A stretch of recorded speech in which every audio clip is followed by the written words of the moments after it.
김태희하고 살아도 전원주와 바람을 핀다라는 말이 있습니다. 안녕하세요. 마인드 디톡스의 묻지마 캔디입니다. 오늘의 방송 제목은 불륜에서 쉽게 헤어나오지 못하는 이유입니다. 구독, 좋아요 눌러주세요. 불륜이라는 단어의 사전적 의미를 살펴보면 사람으로서 지켜야 할 도리에서 벗어난 대가 있음이라고 되어 있습니다. 통념상 유부남, 유부녀가 다른 대상과 관계를 맺는 것을 의미하고 외도, 바람이라는 말과 함께 사용됩니다. 사람으로서 지켜야 할 도리를 벗어났다라는 말이 정확하게 맞는 말이라는 생각이 드는데요. 바람난 사람들의 특징을 보면 도덕성의 잣대도 낮고 거짓말도 잘하고 죄책감이 없으니까 사람으로서의 기본적인 도리를 지키지 못한다는 것과 일맥상통한다라고 생각합니다. 불륜을 들키고 나서 그 관계를 바로 끊는 경우는 거의 없습니다. 외도 기간이 1개월에서 2개월 미만으로 매우 짧은 경우이거나 상간자와의 관계가 질릴 대로 질려서 스스로 관계를 끝내려고 마음을 먹었거나 이미 끝냈을 때 들켰을 경우는 가능합니다만 그 외에는 본인 스스로 그 관계를 끝내기는 어렵습니다. 그렇다면 왜 그렇게 불륜 관계를 쉽게 끊어내지 못하는 걸까요? 오늘은 불륜에서 쉽게 헤어나오지 못하는 이유에 대해서 알아보도록 하겠습니다. 첫 번째, 가질 수 없는 존재. 물론 외도한 사람들 중에는 이혼을 꿈꾸기도 하고 이혼을 계획적으로 실행하는 경우들도 있습니다만 설사 계획적으로 이혼을 하려고 했어도 불륜 관계가 혼인 관계로까지 이어지는 경우는 극히 드물다고 생각하시면 됩니다. 사람들은 누구나 가질 수 없는 것을 내 것으로 가지고 싶은 욕망이 생깁니다.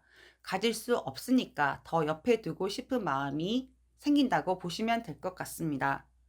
두 번째, 내 소유가 아니기에 완벽을 기대하지 않음. 결혼을 할 때에는 상대에 대한 내 감정과 사랑 이외에도 상대방의 조건을 따지게 됩니다. 학벌, 경제력, 집안 등등 내 것이라고 생각하면 기대치가 높아지고 되도록이면 완벽한 대상을 원하게 됩니다. 하지만 상간자는 내 소유가 아니기 때문에 여러 조건을 까다롭게 맞출 필요가 없습니다. 굳이 따지자면 잠자리에서의 궁합과 자신의 말을 잘 들어주고 인정해주는 말을 해주는 대화의 방식 정도만 맞으면 됩니다. 그렇게 자신이 원하는 상간자로서의 조건은 충족하기에 옆에 두고 싶은 것입니다. 세 번째, 비교 우위. 김태희하고 살아도 전원주와 바람을 핀다라는 말이 있습니다. 전원주 배우님 항상 죄송하고 송구합니다. 아무리 완벽한 배우자가 있어도 자신이 중요하다라고 생각하는 부분에 적합하면 그 만족감이 훨씬 더 커지게 됩니다. 나는 가슴과 엉덩이가 큰 여자가 좋아. 나는 여성스럽고 내 말을 잘 듣는 여자가 좋아. 그런 식으로 자신이 원하는 부분이 현재 배우자가 모든 부분에 있어서 99가지를 가지고 있다 하더라도 상간자가 내가 원하는 한 가지 부족함을 채운다면 그런 부분이 매우 크게 느껴지고 만족감이 더 커지기 때문입니다. 네 번째, 상대방에게 투자한 시간과 노력.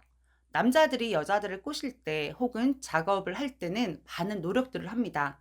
이런 말도 있습니다. 남자들은 관심 없는 여자에게 돈과 시간을 쓰지 않는다. 상간녀를 대상으로 섹스이든 유희이든 어느 정도의 관계를 만들어가기 위해서 많은 시간과 돈을 사용했기 때문에 그런 노력들이 아깝고 또 그런 대상을 만들기 위해서 시간과 돈을 허비하고 싶지 않은 마음이 크기 때문입니다. 다섯 번째, 불륜을 정당화하는 마음. 방어 기제라고 하죠. 불륜을 하게 된 이유가 자신의 배우자 때문이라고 프레임을 세웁니다. 자신을 외롭게 했고 자신에게 돈 거렸고 잘 챙겨주지도 않았고 아침밥도 주지 않아서 불륜을 했다라고 정당화합니다. 그래서 자신의 행동에 죄책감이나 상대 배우자에게 미안한 마음이 없습니다. 물론 처음에는 그런 마음이 크지만 점점 계속되는 불륜에 그런 죄책감마저도 사라지게 됩니다. 여섯 번째, 상대에 대한 책임감. 불륜 관계에 이르게 된 것이 자신 때문이라고 생각하고 자신이 떠날 경우 상간녀가 힘든 시간을 보낼 것이기에 그 사람을 떠나지 못합니다.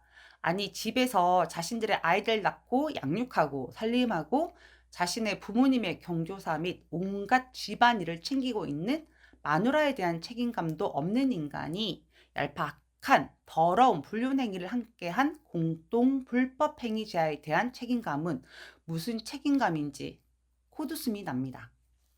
7번째, 상관녀 없는 삶에 대한 두려움. 아내와 함께 나눠야 하는 자신의 소소한 일상과 고민 등 여러 가지를 상간녀와 함께 나누고 살았기에 그 대상이 없어지면 대화의 상대가 사라지고 자신의 삶이 무비건조해지고 의미 없는 삶이 될 것이라고 생각하기에 상간관계를 끊는 것을 어려워하고 두려워합니다.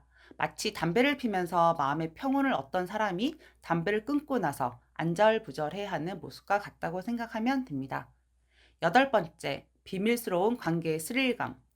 하면 안 되는 행동을 하기에 다른 사람들은 알지 못하는 둘만의 비밀스러운 관계의 쾌감과 스릴이 느껴지고 그런 느낌이 둘 사이를 더 깊어지게 만듭니다. 배우자를 속이고 상관관계를 가지는 것 자체가 흥미진진합니다. 심지어 아무것도 모르고 상관자와 뒹굴고 퇴근한 자신을 반갑게 맞이하는 배우자를 보면서 죄책감보다는 왠지 모를 재미와 스릴이 느껴지기도 합니다. 9번째, 속궁합. 불륜 관계의 핵심은 섹스입니다. 상간녀와 자신의 속궁합, 즉 섹스가 잘 맞다고 생각하기에 다른 대상이 그 부분을 채워줄 수 없다라고 생각을 합니다. 불륜 관계에서 하는 게 뭡니까? 바퀴벌레처럼 여관이나 호텔방 아니면 차 안에서 하는 짓이라곤 섹스뿐입니다. 그만큼 섹스 자체에 몰두하게 되고 최선을 다하게 되는 것이고 또 그들만큼 찰떡궁합도 없다고 생각하기에 그런 대상을 잃고 싶지 않은 마음이 큽니다. 네, 이상 불륜에서 쉽게 헤어나오지 못하는 이유에 대해서 알아보았습니다. 불륜 관계가 발각되었을 때 상대 배우자가 죽을 때까지 경험해야 할 고통과 상처와 가정이 해체되는 위기에 처해질 수 있다는 사실을 미리 안다면 과연 가볍고 보잘것없는 쾌락을 이유로 불륜 관계를 지속할 수 있을지 현재 바람을 피고 계신 여러분들에게 묻고 싶습니다. 오늘 방송은 여기까지 하도록 하겠습니다. 네이버 카페에서 묻지마 캔디 마인드 디톡스로 검색을 해주세요. 상담을 통해서 여러분들의 문제 해결에 실질적인 솔루션을 제공해 드리겠습니다. Have a sweet mind detox. 다음 방송일에 우리 또 만나요. 안녕.